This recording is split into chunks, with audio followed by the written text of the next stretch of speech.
Hello friends, welcome back. मेरा नाम है अब्दुल और आप देख रहे हैं जॉब अपडेट सीरीज, जहां पे मैं आपको डेली लेटेस्ट जॉब अपडेट्स देता रहता हूं। और आज की जॉब अपडेट भी काफी इंटरेस्टिंग है। जो कल कुछ पोस्ट कल की वीडियो में जो नहीं आई थी कुछ ब्रांचेस का, वो आज की जॉब अपडेट में आ चुका है। तो उस वीडियो को जरूर से देखना। और अगर आपने अभी तक सब्सक्राइब नहीं किया तो फटाफट से कर लो। हम 75,000 सब्सक्राइबर कंप्लीट कर चुके हैं, 1 लाख के करीब है, तो फटाफट से करवा दो। अगर आप भले ही एलिजिबल ना हो ये वीडियो के लिए, ये वीडियो में स्टार्टिंग में बता दूंगा, नहीं हो, लेकिन अगर आपका कोई ऐसा फ्रेंड है तो वीडियो जरूर से उसको शेयर कर देना।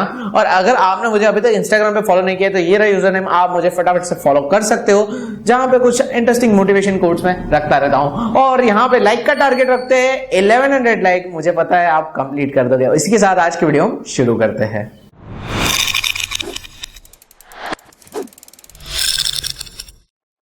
नाउ आज की जो जॉब अपडेट आ रही है उसके बारे में बात करते हैं। तो आज की जॉब अपडेट आ रही है पावर ग्रिड कॉर्पोरेशन PGCIL की तरफ से आ रही है। और ये कंपनी ऑलरेडी PSU कैटेगरी में तो है, लेकिन उसके साथ साथ ये ऑलरेडी एक जॉब पहले आ चुकी है लास्ट मंथ में, जब जनवरी में भी इसकी पोस्ट आई थी। और उसमें कुछ 2019 वगैरह की रिक्वायरमेंट थी, 2019 गेट वगैरह की रिक्वायरमेंट थी। लेकिन ये जो जॉब है उसकी एलिजिबिलिटी क्राइटेरिया सारी चीजें मैं बता दूं तो सबसे पहले यहाँ पे अगर आप बिलोंग करते हो electrical, electronics and civil branch से, या फिर ये तीनों ब्रांच की कोई सब ब्रांच से बिलोंग करते हो, तभी आप वीडियो में आगे बढ़ना, क्योंकि ये ब्रांच के अलावा ये जॉब अवेलेबल नहीं है। और उसके बाद बात करते हैं फाइनल ईयर वाले। तो फाइनल ईयर वाले भी इस बार एलिजिबल नहीं है, लेकिन मुझे पता है आप लोगों की कमेंट्स आ रही है, मैं रोज पढ़ता हूं। फाइनल ईयर की जॉब जरूर से जल्दी से आएगी, आ रही है, अपकमिंग है। फरवरी के महीने में संडे को एक वीडियो आने वाली है जहां पे टॉप जॉब्स जो फरवरी 2019 में अनाउंस होगी वो उसकी वीडियो मैं बनाऊंगा, तो वो वीडियो जरूर से देखना। और बहुत सारी आगे जॉब्स आएगी, थोड़ा वेट कर लो। और यहां पे अगर इस जॉब में बात करूं तो अगर 2000 आप ये तीन ब्रांच वाले ने 2018 गेट दिया हुआ है, क्वालिफाई किया हुआ है, तभी आप अप्लाई कर सकते हो। तो यहां पे गेट 2018 नहीं दिया है तो भी आप अप्लाई नहीं कर सकते हो।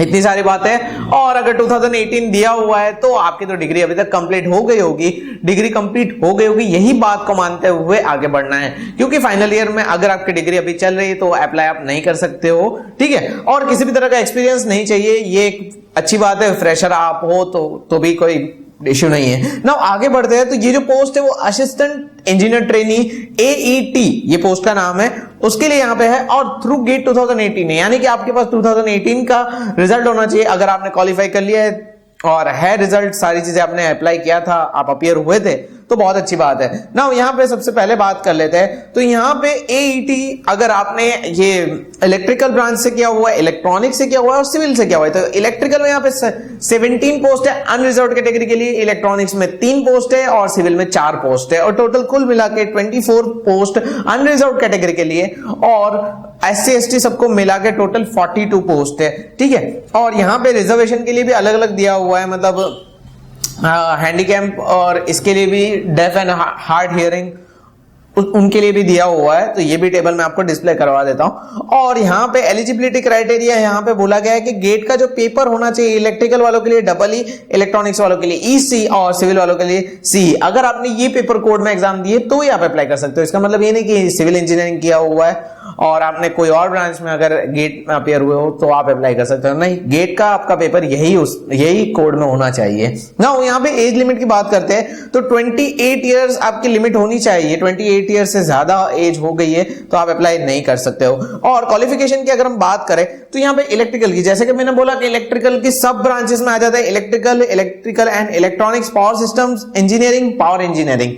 और इलेक्ट्रॉनिक्स में electronics and communication, electronics and telecommunication, electronics and electrical communication, telecommunication engineering. और सिविल में तो एक ही है, सिविल इंजीनियरिंग। और यहाँ पे मिनिमम 65% और इक्विवेलेंट CGPA बोला हुआ है, मतलब इतने मार्क्स आपके डिग्री में होना जरूरी है। और यहाँ पे रिलैक्सेशन एज में दिया हुआ है, मतलब यहाँ पे अगर SC ST से हो तो यहाँ पे सबको डिफरेंट 3 साल से लेके 5 साल तक का और 10 साल का भी दिया हुआ है एज रिलैक्सेशन। और यहाँ पे उसके बाद बात करते हैं तो यहाँ पे आपके पास क्या क्या होना चाहिए।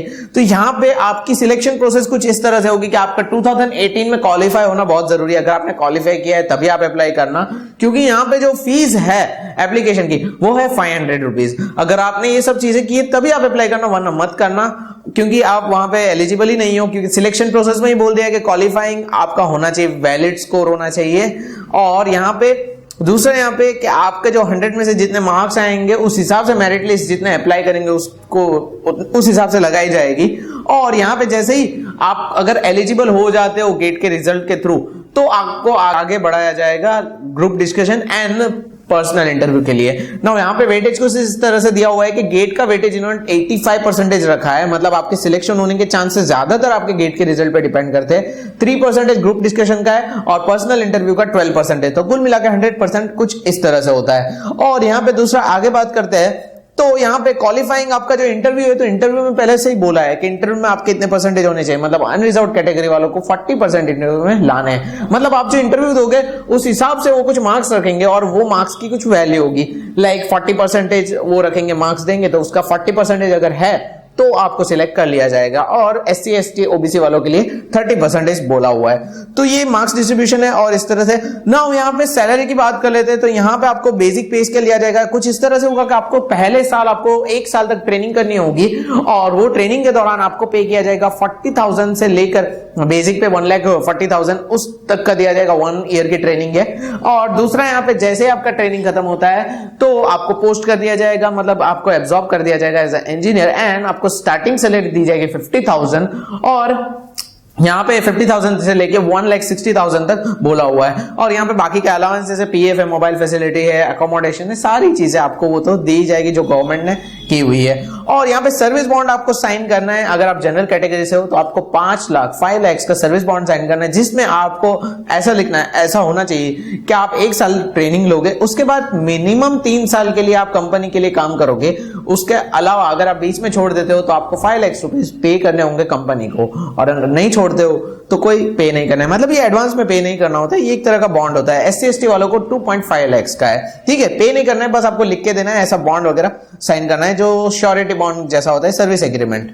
और यहाँ पे जो एप्लीकेशन है वो ऑलरेडी 31 यानी कि कल से शुरू हो चुके हैं। आज वीडियो अपलोड हो रही है, आज 1 फरवरी, कल से शुरू हो चुके हैं। और यहाँ पे लास्ट डेट जो है वो लास्ट डेट 28 फरवरी है, मतलब 31 जनवरी से लेकर 28 फरवरी, करीबन 1 महीने जितना टाइम दिया हुआ है सोचने के लिए। आप सोच लो, अगर एलिजिबल हो तो अप्लाई कर सकते हो। अगर आपको ऐसा लगता है कि आपका कोई फ्रेंड है जो इस जॉब के बिलोंग करता है तो उसको जरूर से वीडियो दिखा देना, शायद उसके काम आ जाए। और इसी के साथ आज की वीडियो हम खत्म करते हैं। अगर वीडियो पसंद आई है तो कमेंट करके मुझे बताओ क्या आप अप्लाई कर रहे हो या नहीं कर रहे हो। और मिलते हैं नेक्स्ट वीडियो में, तब तक के लिए goodbye and take care.